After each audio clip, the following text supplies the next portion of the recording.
Pulso Global y Radio Costa Rica no se hacen responsables por las opiniones emitidas en este programa.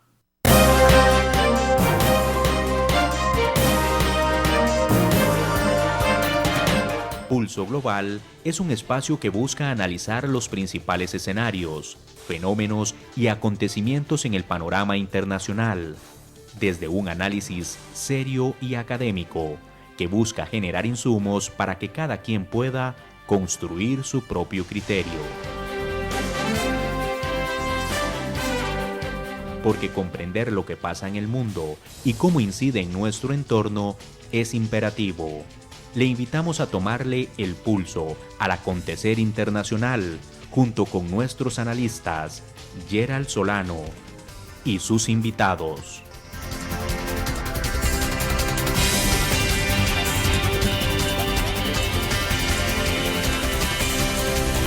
Bienvenidos. Hola a todos y todas.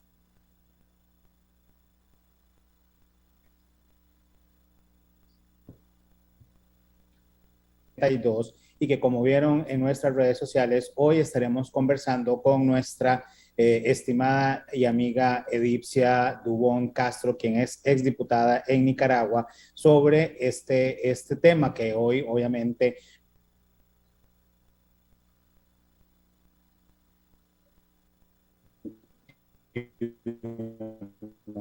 como ustedes saben, ya hemos conversado en algunos otros momentos desde Pulso Global sobre lo que viene aconteciendo en Nicaragua desde hace ya algunos años, pero que por supuesto siempre es fundamental tomarle el pulso particularmente con los acontecimientos de los últimos meses. Así que hola Edipcia, bienvenida a Pulso Global y gracias por aceptar la invitación a compartir con nosotros un poco hoy sobre lo que está pasando en Nicaragua de cara a las elecciones 2021.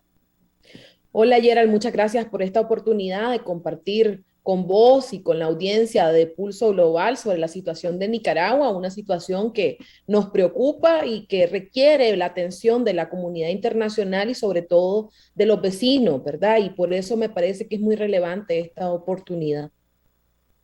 Gracias, Edipcia, y gracias a ustedes por acompañarnos a través de nuestro Facebook Live de Pulso Global y por medio de Radio Costa Rica 930 AM. Estamos en vivo hoy conversando con Edipcia Dubón acerca de Nicaragua de cara a las elecciones 2021.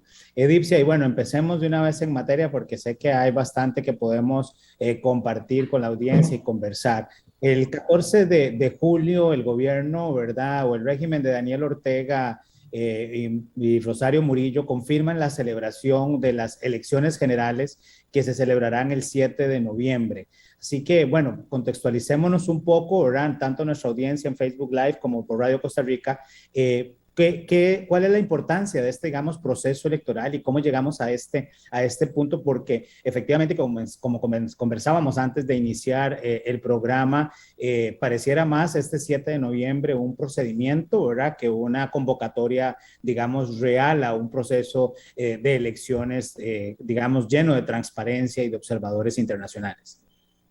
Efectivamente, Gerald, el tema de las elecciones de Nicaragua convocadas para el 2021, este 7 de noviembre, se inscriben dentro de la crisis política que inició en abril del 2018. Una crisis política que aún no llega a su final y que por el contrario día a día va agravándose. Hoy por hoy no solamente estamos hablando de aquellos muertos, ¿verdad? Aquellos desaparecidos del abril del 2018, de los presos que empezaron en abril del 2018, sino de una Nicaragua en la que hoy hay más de 150 personas presas políticas, entre las que se encuentran 7 precandidatos para ese convocatoria electoral, ¿verdad? Candidatos a la presidencia, que no tuvieron la posibilidad de competir y que por el contrario, por osar simplemente presentar una candidatura, hoy están en las cárceles del Chipote, pero además prácticamente en una condición de desaparición, puesto que sus familiares han informado que no han tenido acceso a verlos, no han tenido derecho a ser defendidos, a tener la asignación de un abogado de su preferencia y tener un proceso justo tal cual lo establecen las leyes. Prácticamente desde que fueron detenidos, algunos ya con más de 2 meses de detención, ni siquiera se sabe en qué condición de salud, en qué lugar físicamente están, porque nadie los ha visto.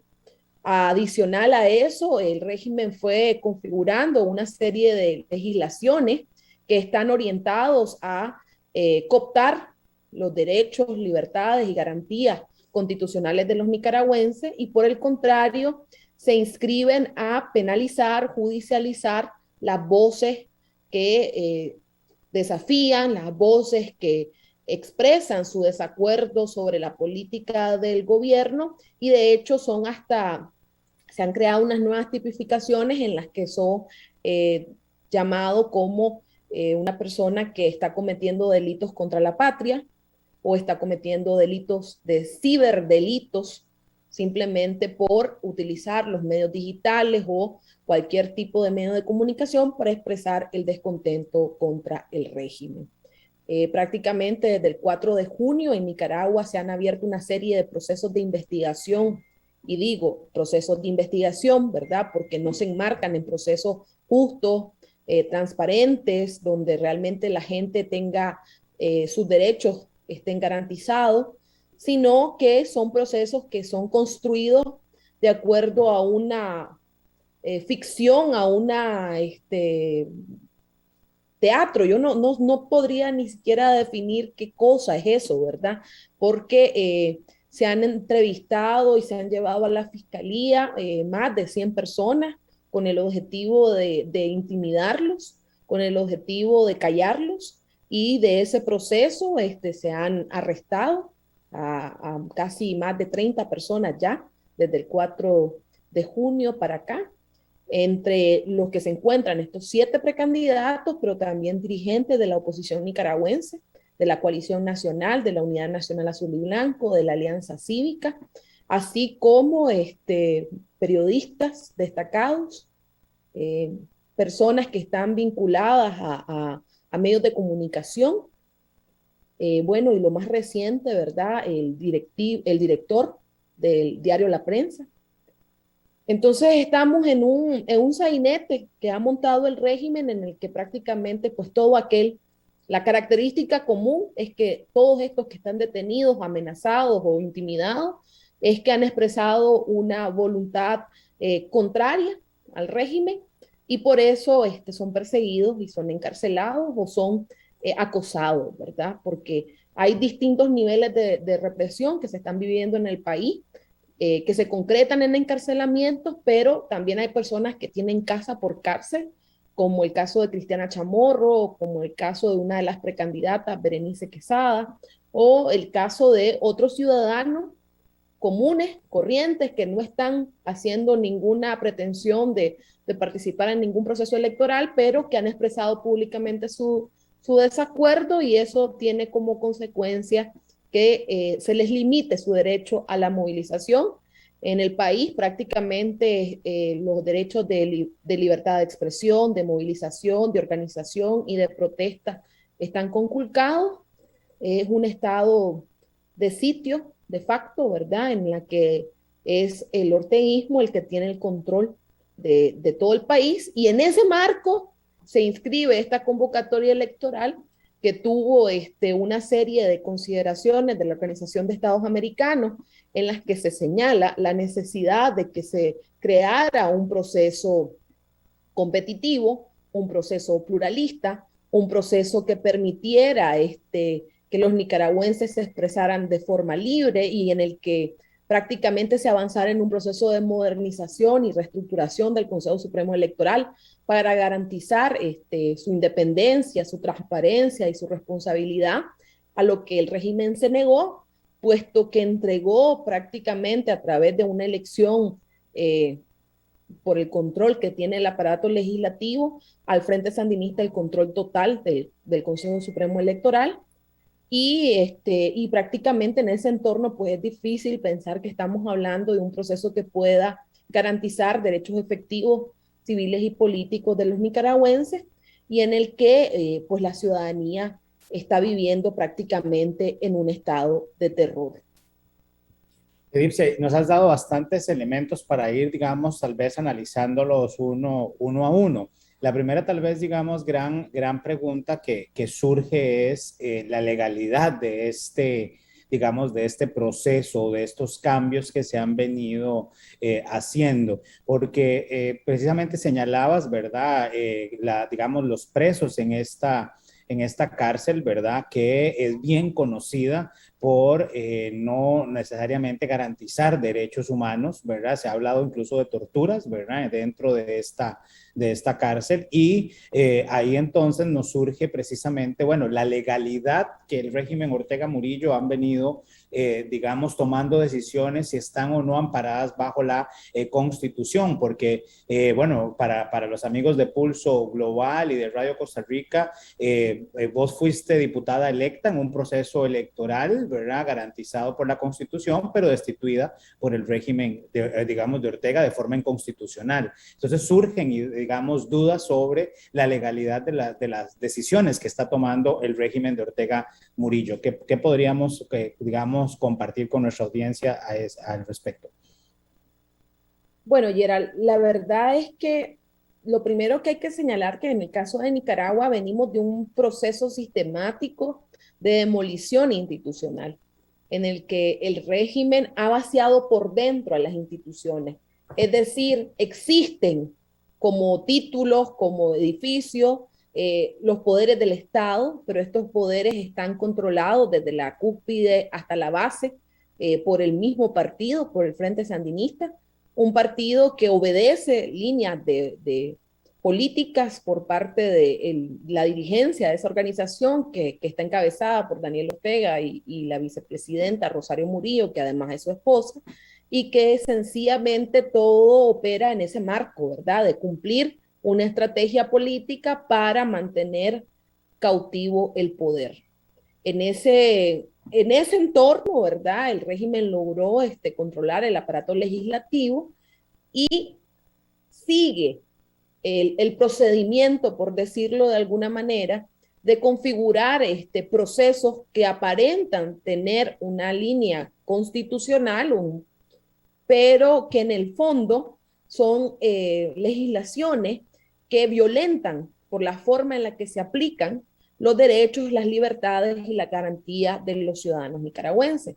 Por ejemplo, la reforma al Código Procesal Penal que orienta que en vez de que una persona que está siendo investigada pase a la orden del juez a las 48 horas, en el caso de Nicaragua estamos hablando que es a los 90 días.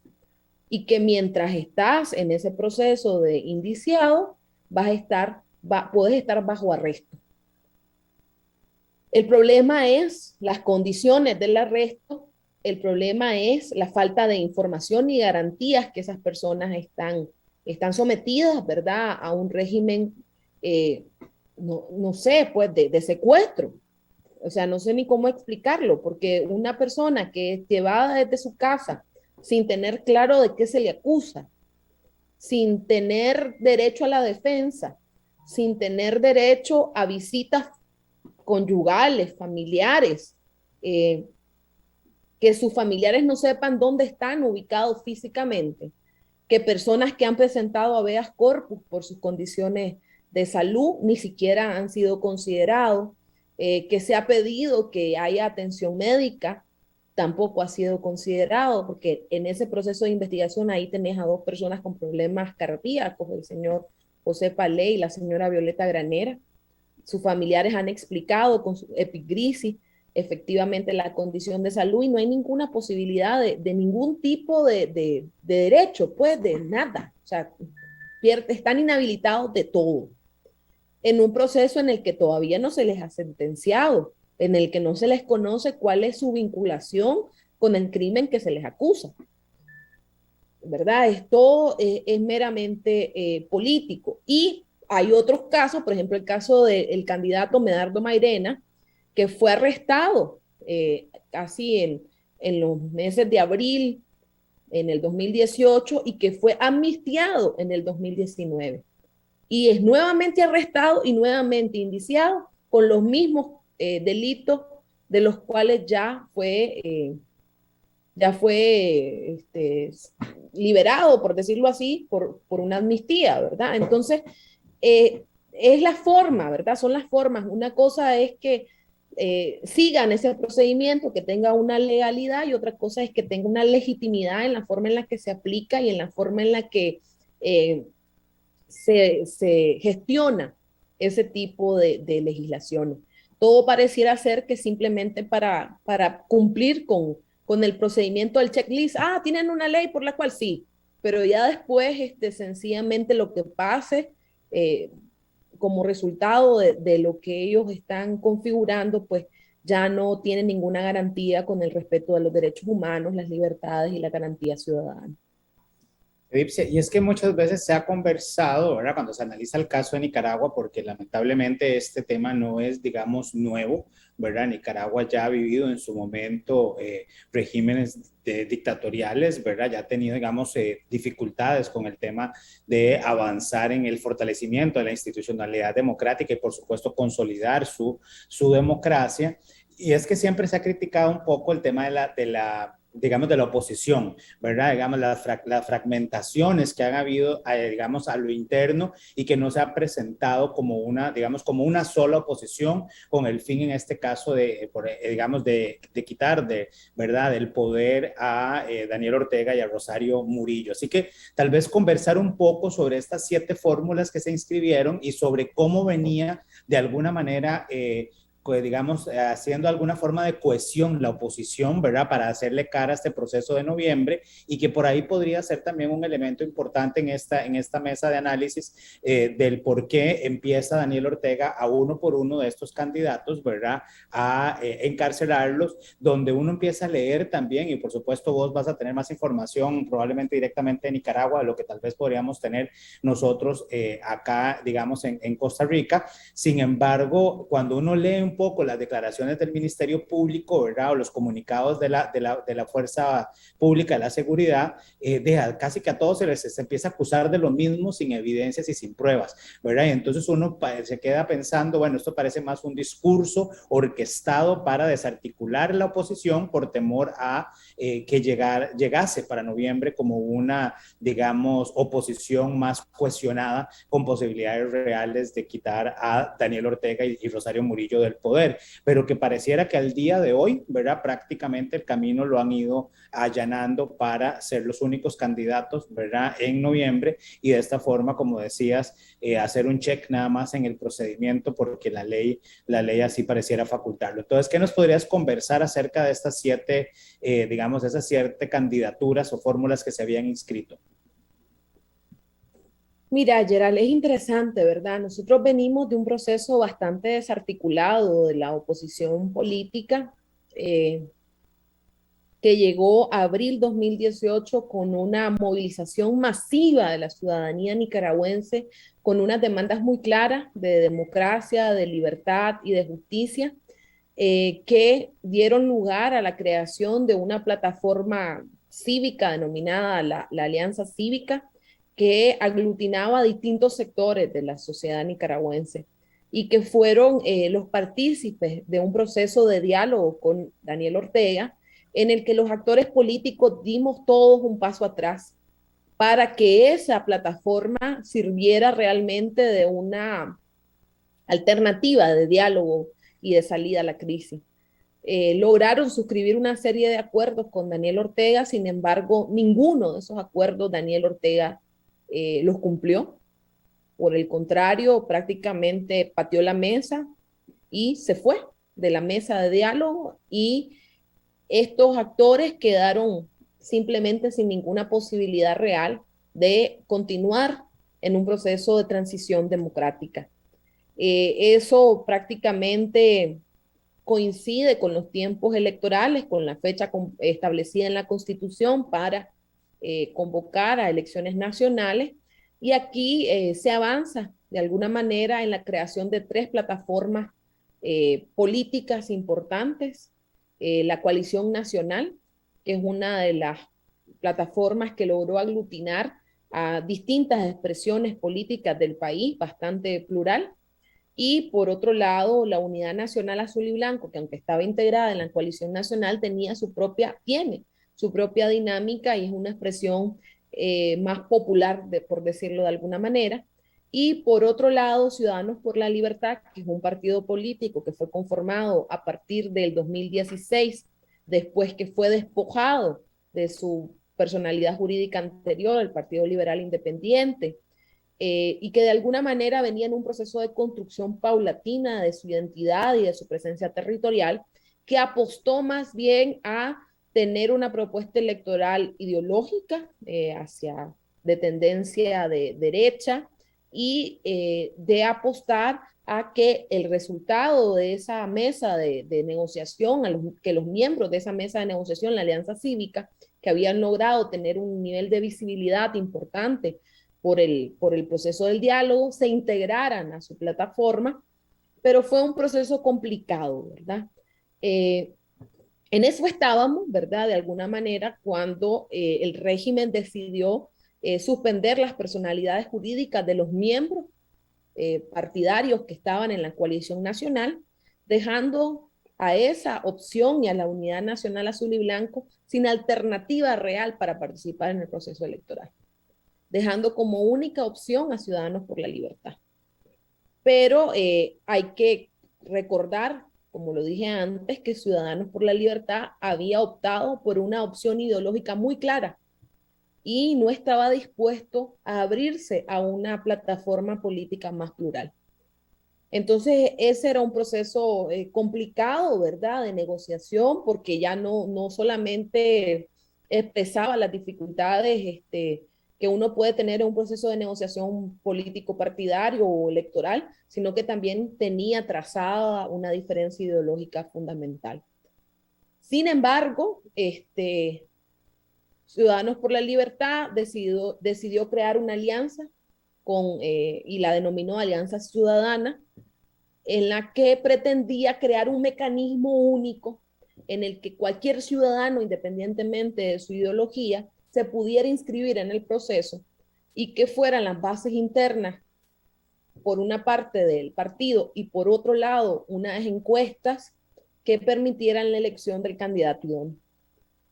Cuando se empieza a configurar ese mecanismo de elección unitaria, con la única alternativa que existía ya en ese momento, pues el régimen empezó entonces a arrestar a los precandidatos que tenían mayor presencia en las encuestas. Empezó por Cristiana Chamorro, después se fue por Félix Maradiaga, por Arturo Cruz, por Juan Sebastián, hasta que descabezó todas las alternativas y esta opción política decidió que entonces iba a presentar al candidato que quedara, ¿verdad? El que estuviera ahí, ese iba a ser la alternativa. Después dijo que ya no era el candidato que quedara, porque en realidad ya hay la última precandidata, Berenice Quesada, que era candidata a la vicepresidencia, una muchacha que viene de ser Miss Nicaragua, que no tiene una trayectoria política reconocida, pues y de ahí amaneció con y entonces ellos decidieron que ya no era con el que quedara, sino con el que se atreviera. En esa estaban, ¿verdad? Ya habían inscrito una candidatura de una persona que quizás no era la más idónea porque no tenía ya, o sea, casi todos estaban arrestados, era el que quedaba y el que parecía que se estaba atreviendo, ¿verdad? Pero tenía una serie de cuestionamientos y entonces el frente simplemente decidió que ya no iba a seguir arrestando. Le quitó la personalidad jurídica, le quitó la nacionalidad a la presidenta del partido y cerró el juego. Esa es la situación de la oposición. Entonces, a mí me parece que es importante señalar que para trabajar en un proceso de organización político se requiere un entorno, ¿verdad? Un entorno que te facilite el diálogo, la discusión, la construcción colectiva, la movilización territorial, para poder escuchar a tus bases, para conocer lo que la gente está pensando, la realización de encuestas. Bueno, para decirte, Gerald, que en el caso de Nicaragua se han arrestado hasta equipos de personas que andan haciendo levantamiento de encuestas, de firmas internacionales importantes. Entonces, no, el entorno no es propicio para la organización. de este tipo de organización que nosotros conocemos para procesos electorales, ¿verdad? Más bien pareciera que uno debería de organizarse para trabajar de forma clandestina o para otro tipo de maneras de trabajar porque el entorno no lo permite. Entonces, esto ha propiciado el exilio de la dirigencia política del país.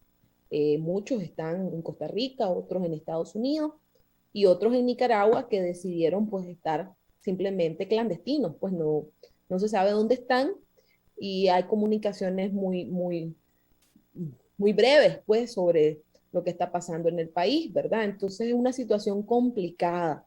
No es que no haya voluntad de los nicaragüenses de ponernos de acuerdo, sino que el entorno no nos facilita.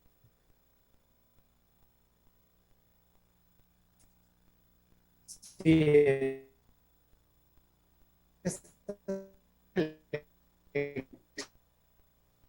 como bien ha señalado,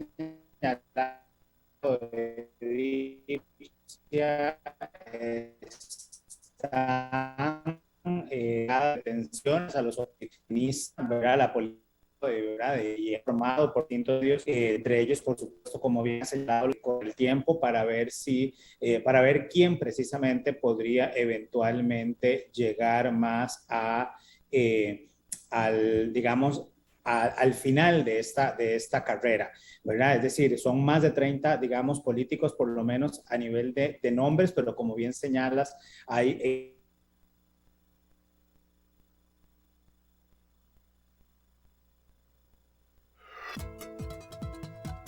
estamos en vivo en Pulso Global a través de Facebook Live y de Radio Costa Rica, conversando con Edipcia Dubón, exdiputada de Nicaragua, tomándole el pulso a Nicaragua de cara a las elecciones del 2021.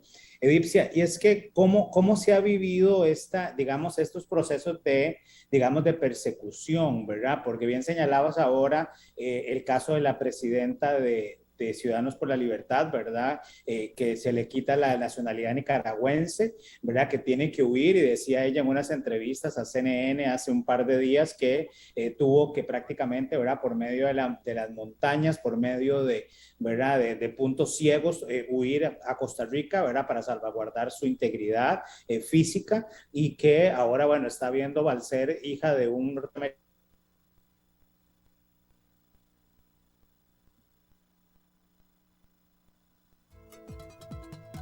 cómo se está de,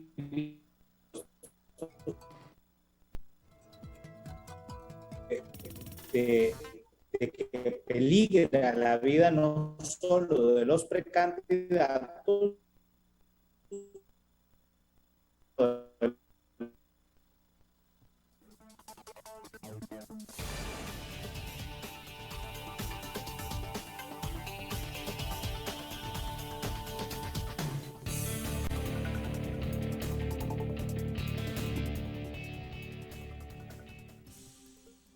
no sé si ahí me escuchaste, Eddie. No, te escuché hasta que si peligra la vida de los precandidatos. Ajá, cuánto más peligra también la vida de las familias, ¿verdad? ¿Cómo se está viviendo esta persecución desde fuera? Porque me imagino lo complejo que es estar, digamos, en el exilio, ¿verdad? En el caso de la presidenta del partido, ¿verdad? De huir para salvaguardar su integridad física, pero sí, también hay familia que queda en Nicaragua. Bueno, como bien dijiste, en la misma entrevista a CNN, ella señaló que prefería ni siquiera abordar ese tema, ¿verdad? Por el riesgo que puede implicar para las personas que aún permanecen en el país. Sí, es complejo y es que la mayor parte, digamos, de este grupo, ¿verdad? De estos políticos que hemos hablado y activistas, se les ha acusado de violar la controversial ley 1055, ¿verdad? Aprobada por la Asamblea Nacional, que se denomina la defensa de los derechos del pueblo a la independencia, la soberanía y la autodeterminación, ¿verdad? Pero que ha sido principalmente utilizada por el régimen de Ortega y de Rosario Murillo como un, ¿verdad? Como un distractor para esta violación, digamos, sistemática de derechos humanos. Y ahí yo te decía antes de que empezáramos el programa que lo que más uno se preocupa es del papel o el rol que juega la comunidad internacional en esto. Pareciera que cada vez está más limitado y que el camino lo ha ido allanando de forma más efectiva, si se podría llamar así, por parte del régimen. Sí, efectivamente, como vos señalás, prácticamente esto es como un machote que saca la Policía Nacional en la que dice cuál es el delito, pero que es el mismo delito para todos los que han sido incriminados, ¿verdad? Son investigados por realizar actos que menoscaban la independencia, la soberanía, la autodeterminación, por incitar la injerencia extranjera en los asuntos internos, por pedir intervenciones militares, organizarse con financiamiento de potencias extranjeras para ejecutar actos de terrorismo, desestabilización, proponer y gestionar bloqueos económicos, comerciales y de operaciones financieras en contra del país y sus instituciones, demandando, exaltar y aplaudir, Gerald. Y esto yo quisiera que la audiencia lo escuche. En Nicaragua está penalizado aplaudir.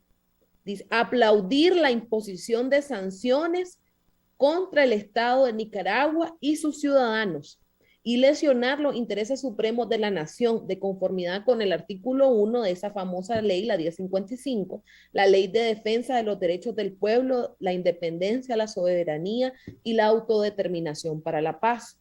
Una independencia que está mediada por una visión ideológica, una soberanía que está determinada también por esa visión ideológica, porque no es cierto en este contexto que la soberanía reside en el pueblo y que el pueblo tenga la posibilidad de expresarse de forma libre, justa, transparente, sino que está siendo reprimido por parte de estas autoridades que han usurpado el Estado de Nicaragua y que permanecen ahí, utilizan de alguna manera esa institucionalidad para acallar las voces disidentes, ¿verdad?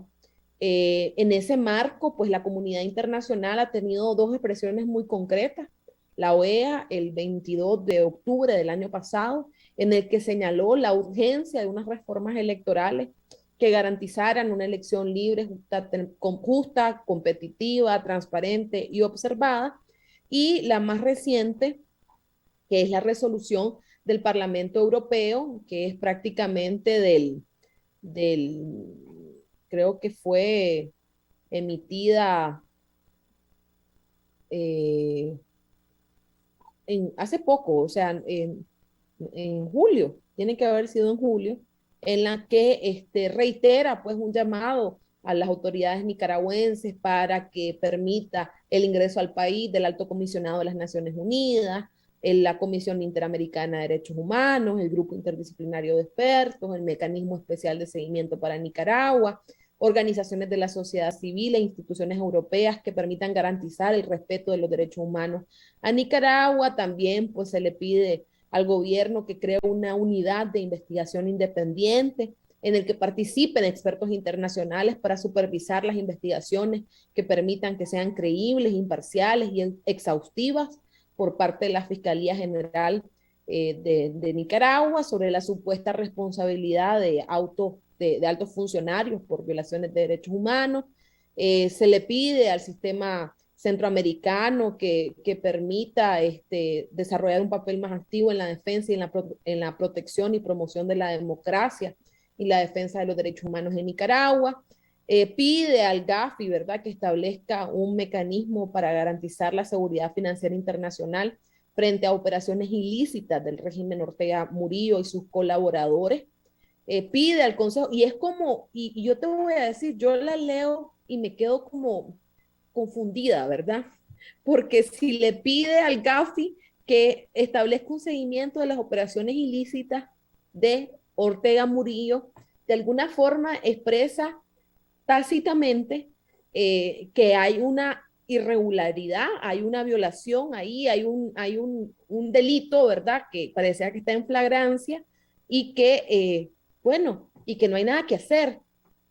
Por otro lado, también pide a los órganos de la Unión Europea que activen los mecanismos para el refugio de los nicaragüenses, si así lo necesitaran, y se active, ¿verdad?, una acción diplomática sobre el proceso electoral que permita un diálogo con las autoridades. Entonces es como una declaración que es muy contundente, pero que tiene esas como aristas, ¿no?, en las que implica el régimen de violar derechos, implica el régimen de violar temas vinculados a blanqueo de capitales, pero por otro lado hay que hablar con este régimen.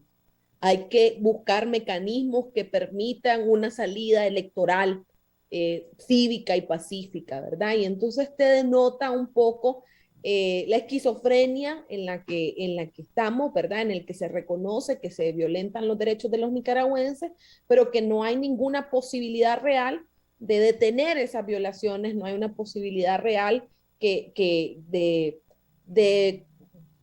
hacer que haya un cambio brusco a favor de la democracia, de la justicia y de la paz para los nicaragüenses, que todo pasa al final por crear una voluntad política que en este momento parece que no existe, que no es real, porque pues los Ortega Murillo están empecinados en permanecer en el poder independientemente de lo que tengan que hacer. Sí, y es que hablábamos, ¿verdad? Precisamente antes de iniciar el espacio, que muchas de estas declaraciones, ¿verdad? Muchos vamos a ver, de estas resoluciones que hacen los organismos internacionales parecieran ser retórica, ¿verdad?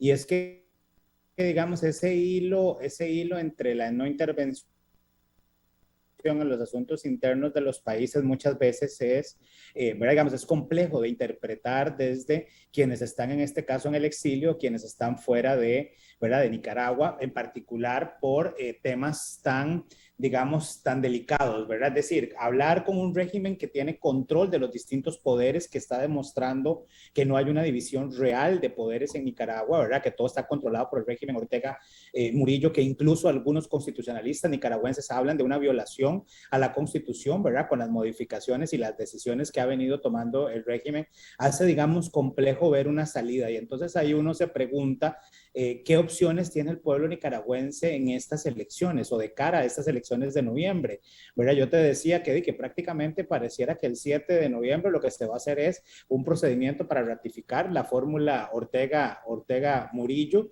¿verdad? Para que se perpetúe en el poder para un quinto mandato, pero ¿qué opciones le quedarán al pueblo nicaragüense a partir de este proceso electoral o bien para el proceso electoral?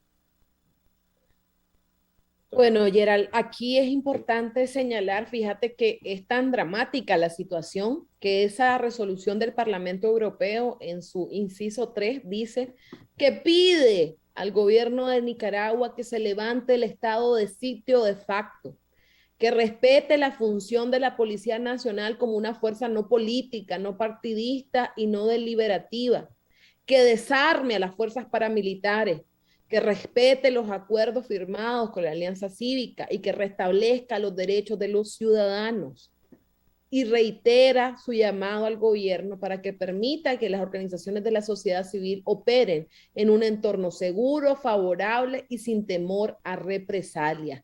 O sea, si vos lees eso en el que se expresa claramente de que en Nicaragua hay un estado de sitio dicho por el Parlamento Europeo, ¿qué posibilidad real existe de que haya una elección el 7 de noviembre? No existe ninguna posibilidad. Lo que hay en Nicaragua, desgraciadamente, tal como lo señala en su inciso 3 el Parlamento Europeo, es un estado de sitio de facto, ¿verdad? En el que todas las libertades y las garantías para los nicaragüenses pues se nos han conculcado.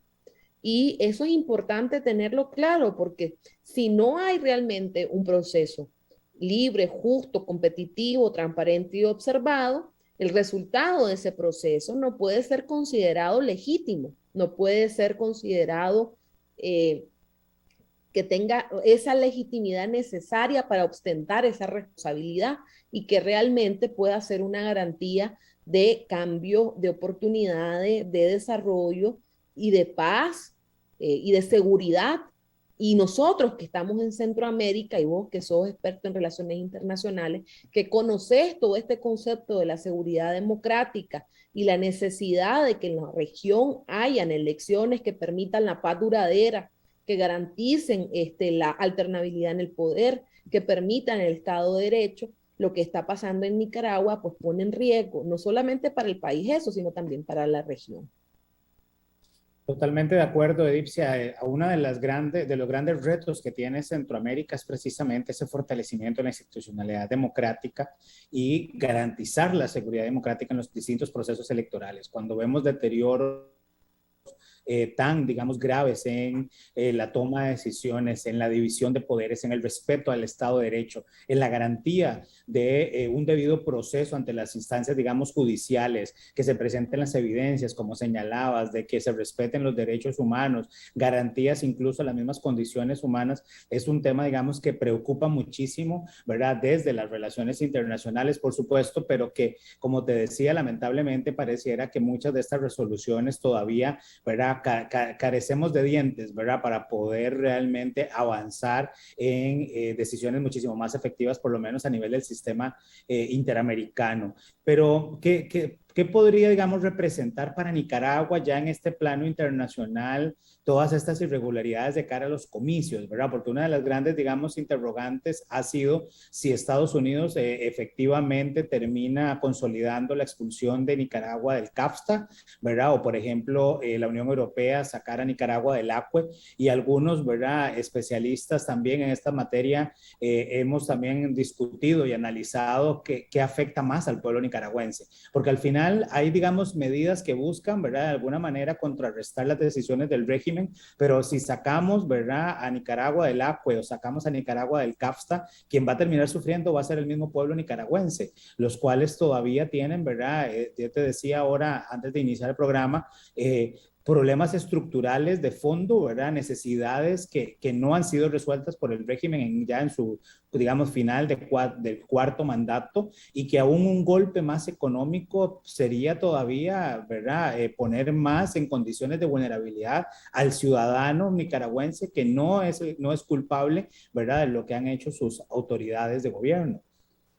Sí, efectivamente el régimen está empujando a la vida de los nicaragüenses a circunstancias muy difíciles, muy trágicas. De hecho, si lo vemos tal como lo fuiste señalando, los Estados Unidos han formulado una iniciativa de ley, la ley Renacer, en la que se plantea evaluar efectivamente la suspensión de Nicaragua en el Tratado de Libre Comercio con Estados Unidos, y eso tiene unas implicancias económicas devastadoras, sobre todo para las mujeres que están trabajando en las zonas francas, en las que están todos aquellos sectores vinculados con las cuotas de la región para Estados Unidos. Entonces, el impacto es severo, ¿verdad? Por otro lado, la misma dinámica es con el acuerdo de asociación con la Unión Europea. La posibilidad de suspender a Nicaragua también tiene implicaciones comerciales, económicas, financieras. La revisión, en el misma ley Renacer está la revisión de los financiamientos de las instituciones financieras, IFIs, ¿verdad? Del BID, el Banco Mundial, que tienen que ver con fondos de desarrollo para el país, ¿verdad? En un país como Nicaragua, que depende de la cooperación internacional, eso tiene un impacto brutal, porque tiene que ver con carreteras, tiene que ver con agua potable, tiene que ver con construcción de escuelas, con letrina, con alcantarillado, con el desarrollo mismo del país, ¿verdad? Entonces, efectivamente, es una situación muy dramática. Nosotros estamos muy preocupados, todos los nicaragüenses, porque por lo menos yo, o sea, con la edad que tengo, tengo una memoria muy corta, ¿verdad? De lo que significó la revolución sandinista y el impacto del bloqueo con los Estados Unidos y todas las limitaciones que significaron para los nicaragüenses de esa época. Entonces, pensar en que en Nicaragua puede haber un cierre comercial prácticamente, ¿verdad? Porque estamos hablando de de un castigo prácticamente internacional por la falta de libertades y garantías que tiene implicaciones para la vida cotidiana de los y las nicaragüenses. Entonces sí, yo pienso que este régimen es perverso, ¿verdad? Que no ha pensado en los nicaragüenses, no se ha puesto la mano en la conciencia para entender las necesidades de las familias nicaragüenses, que en su mayoría viven en condición de sobrevivencia, de subsistencia, cantidades de mujeres, madres solteras que hacen un esfuerzo para llevar el arroz, los frijoles y la tortilla a la mesa, y que solamente ellas van a ser las que van a sufrir en carne propia el impacto de medidas como esta, que son desatadas a partir de lo que el régimen está haciendo, ¿verdad? Un régimen que tiene millones, que ha acumulado millones a partir de la cooperación petrolera venezolana y de la apropiación ilícita de una serie de recursos en el país, y que parece que por eso no tiene conciencia de lo que impactaría en el pueblo de Nicaragua medidas tan drásticas como esa, que solamente pues traerían más desgracia para los nicaragüenses. Así es, Edipcia, y amigos, estamos en vivo en Facebook Live de Pulso Global y a través de Radio Costa Rica, hoy tomándole el pulso a Nicaragua de cara a las elecciones 2020. Aprovecho para saludar a Keila Shaw, que dice: gracias, estimada licenciada Edipcia, por alzar la voz, así como a los amigos de Espacio Global, que es un colectivo iniciado por unos amigos de México, pero que integra a internacionalistas de América Latina y el Caribe que nos saludan por el Facebook Live. Les invitamos a dejar sus comentarios y preguntas en estos últimos minutos que nos van quedando de programa, hoy conversando con Edipcia Dubón. Edipcia, ¿hay cambio en las elecciones parlamentarias, verdad? ¿O habrá proceso electoral a nivel parlamentario? ¿Podría esto cambiar el panorama en Nicaragua? O veremos, digamos, lo mismo. Costa Rica recibió una nota, ¿verdad? De parte digamos, del Ministerio de Relaciones Exteriores nicaragüense, ¿verdad? Que ni siquiera yo iba a leerla hoy en el programa, pero la verdad ni siquiera vale la pena darle mucha digamos, mención. Esperemos que ni siquiera nuestra Cancillería conteste. Es que precisamente estamos bien bastante, vamos a ver, bastante compleja en términos de toma de decisiones a través de digamos, de sus representantes diplomáticos, ¿verdad? La Cancillería tuvo una nota poco diplomática, por ponerla en algunos, digamos, términos. ¿Será que al final Daniel Ortega le teme, digamos, al cambio? ¿Qué es lo que podríamos analizar en ese sentido? ¿Habrá cambio en las elecciones parlamentarias? ¿Habrá un cambio en el panorama?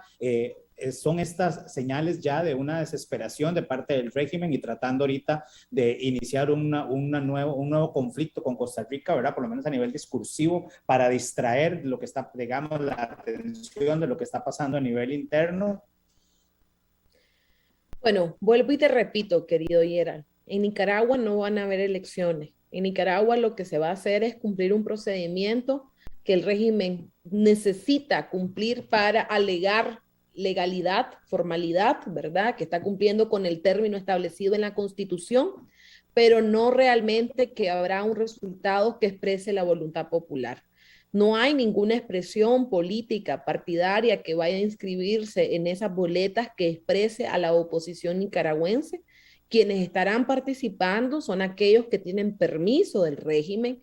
En Nicaragua se le denomina zancudos o atláteres, que están ahí simplemente para hacer parte del circo de que hay un proceso electoral, pero que realmente no hay tal cual proceso electoral, y por tanto no podemos pensar de que habrá una asamblea legislativa que tenga expresiones plurales, que tengan expresiones de desafiar al régimen en el poder. Ortega desde el año 2016 decidió no tener una oposición política en la asamblea cuando fuimos destituidos, simplemente por tener unas posiciones beligerantes ante los desmanes y los absurdos que configuraban como legislación, ¿verdad? Y a los que nos oponíamos abiertamente y denunciábamos.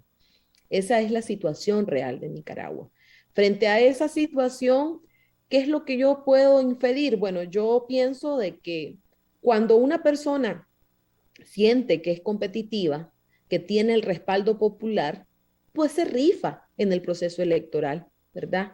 Posiblemente el Ortega del 2006 no es este Ortega, ¿verdad? Un Ortega que se presentó a elecciones, que hizo campaña electoral. Este es un Ortega que ni siquiera sale a la calle, un Ortega que no celebra actos masivos, ¿verdad? Por temor, solamente puedo inferir que es por temor, porque sabe que ha perdido el respaldo popular, porque hay una inconformidad por la situación crítica política que hay en el país, por las violaciones de derechos humanos abiertos que hay en el país y por las consecuencias que esas violaciones de derechos humanos y esa crisis política tiene en el ámbito económico y quizás no en el ámbito macroeconómico, pero sí en el ámbito microeconómico. Hoy los nicaragüenses están viendo cuántas tortillas pueden comprar, están viendo cómo resuelven el tema de los frijoles, el tema del arroz, el tema de los colegios, el tema de las cosas básicas, ¿verdad? Esa es la situación real de Nicaragua. Entonces a mí me parece que es importante que la comunidad internacional tenga claro eso, tenga claro que el entorno es muy adverso, y que también ha avanzado en cerrar los espacios de comunicación. En Nicaragua ya la televisión abierta está controlada prácticamente. La prensa, o sea, está operando nada más de forma digital, no sabemos por cuánto tiempo, ¿verdad? Por el tema de su sostenibilidad. Y no sabemos, ¿verdad?, cuánto tiempo más va a estar abierta también otro medio de comunicación importante, radial.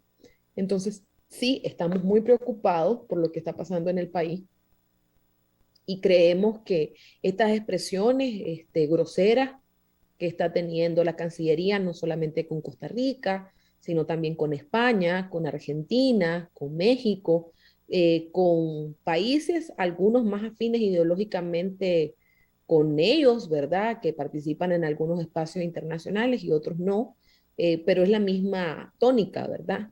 Sin embargo, también quiero aprovechar para pedir disculpas al pueblo costarricense porque los nicaragüenses reconocemos y agradecemos que nos abran las puertas, que le han abierto las puertas a los nicaragüenses por décadas, que han sido nuestro hermano, ¿verdad? En los momentos de crisis y que nos han tendido la mano a todos, ¿verdad? Y a todas. Entonces, para mí, realmente me siento muy avergonzada por esta situación que estamos viviendo y que tiene estas expresiones groseras, ¿verdad? Contra gobiernos, contra países, contra pueblos, porque esa comunicación a la que vos haces referencia realmente está dirigida al pueblo de Costa Rica y es una grosería realmente, una grosería que no tiene nombre y que pues personalmente y creo que nombre de la comunidad de nicaragüenses exiliados en este país y de los miles de nicaragüenses que vienen aquí a buscar una oportunidad laboral, no tenemos más que agradecerles por la oportunidad que nos dan de salvaguardar nuestra vida y de tener oportunidades para sobrevivir y para salir adelante. Sí, gracias, Edipcia. Y yo creo que bueno, yo me uno un poco a esa, digamos, a ese llamado más bien y que ojalá la Cancillería costarricense no caiga en este tipo de provocaciones. Yo creo que es una nota que ni siquiera merece que la Cancillería la responda. Y bueno, ya prácticamente estamos cerrando esta conversación, Edipcia, y yo quisiera cerrar con una frase que vos compartiste, ¿verdad? Y que es una frase que dijo Pedro Joaquín Chamorro, ¿verdad? Y es que mientras haya una máquina de escribir, un papel,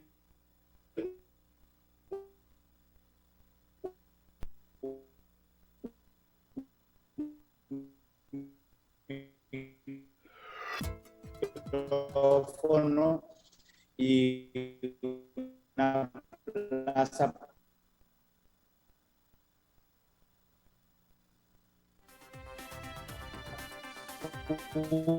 pública, un balcón, un espacio para hablar aunque sea en la celda. Hoy queremos, por supuesto, servir también como una plataforma para poder denunciar por la senda de la democracia. Yo creo que no sé si por ahí estarás o ya se nos cayó la conexión, pero quería agradecerte por estar en Pulso Global hoy y como te seguirá siendo una plataforma para poder seguir denunciando en que Nicaragua pronto volverá por la senda de la democracia. Gracias por haber estado en Pulso Global, Edison. A vos, Gerald, y se te olvidó la frase más importante de eso que leíste. Nicaragua volverá a ser república. Y eso es la frase que nos inspira, porque sabemos que ya lo vivieron estos nicaragüenses, este mártir de las libertades públicas de nuestro país. Así es, y volverá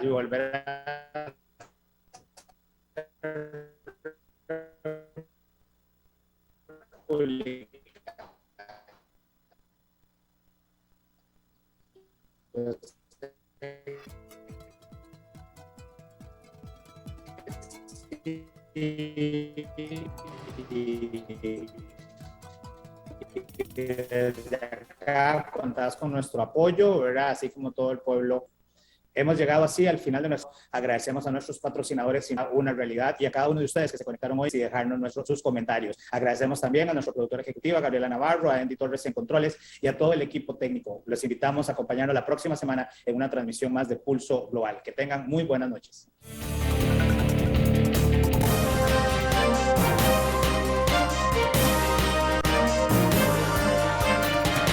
Esto fue Pulso Global. Gracias por acompañarnos en una transmisión más. Le invitamos a sintonizarnos por Facebook Live y Radio Costa Rica 930 AM para llevar juntos el pulso al acontecer internacional.